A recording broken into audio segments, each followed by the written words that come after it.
Happy birthday to me. Flats suck. We're gonna fix it though.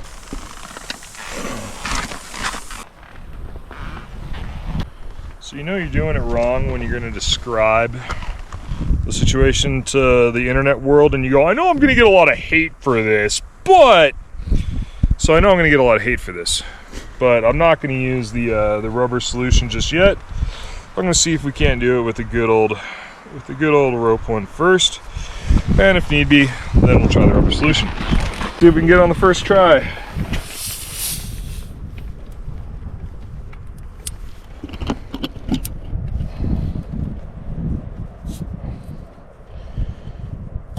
Excellent. Well, let's try and pump it up. So we talk about this a lot at the shop, how the importance of carrying simple things with you makes a big difference.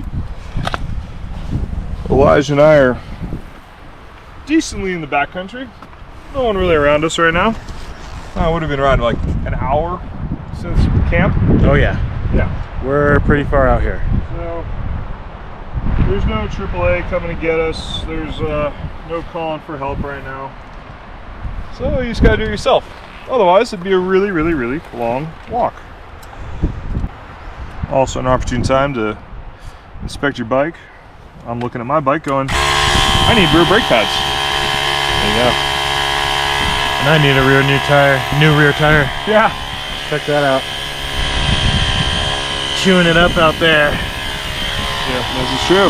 That's one thing about off-road riding is that as soon as your tire starts getting past 50% or so, chances of a puncture are greatly increased. As I've found out just now. These little pumps are invaluable.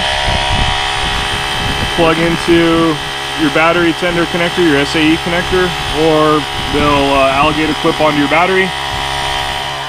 Got the connector there.